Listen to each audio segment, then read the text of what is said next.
Aujourd'hui, les gens se demandent comment et quand l'économie mondiale va se relever de sa récession actuelle. Même si personne ne peut prédire l'avenir, les utilisateurs d'eToro recommandent de rechercher des informations en observant comment les marchés ont réagi aux épidémies précédentes. Par le passé, après une crise initiale due à une épidémie, les marchés ont mis environ 6 mois pour rebondir.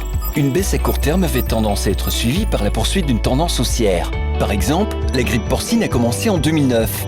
6 mois plus tard, le S&P 500 a augmenté de 18% et, en un an, il était en hausse de 35%.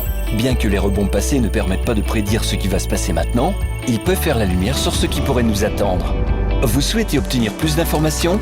Sur eToro, vous pouvez consulter, poser des questions et comparer les stratégies de plus de 10 millions d'utilisateurs du monde entier. Participez à la conversation sur eToro, le leader mondial des réseaux de trading social.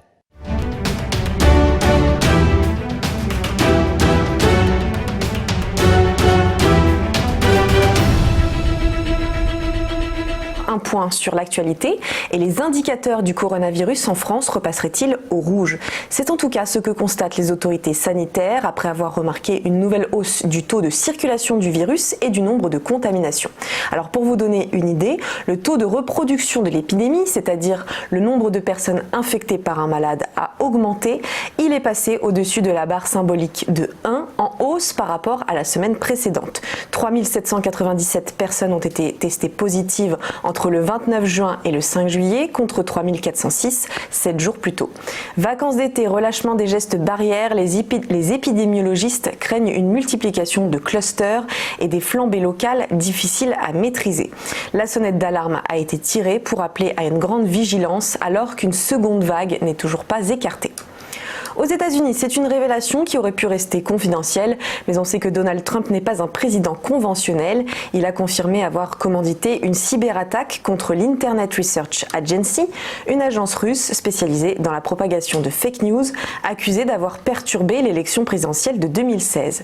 Donald Trump s'est confié au Washington Post sur cet événement qui remonte à 2018, initié au début des élections de mi-mandat et qui aurait duré plusieurs jours et se serait révélé efficace selon lui. L'objectif était de bloquer la connexion Internet d'une équipe de trolls pour les empêcher d'influencer le scrutin. Par cet aveu, le président américain cherche aussi à convaincre.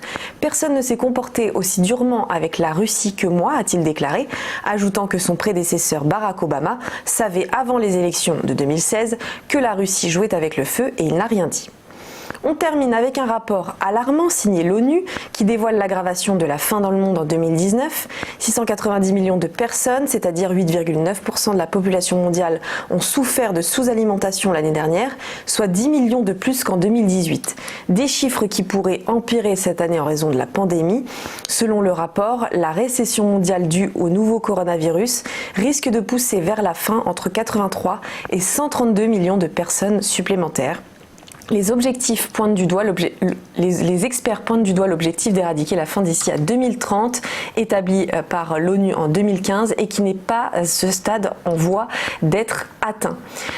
Côté bourse, retour du CAC au-dessus de la barre symbolique des 5000 points hier, en hausse de 1,73% à 5056,23 points.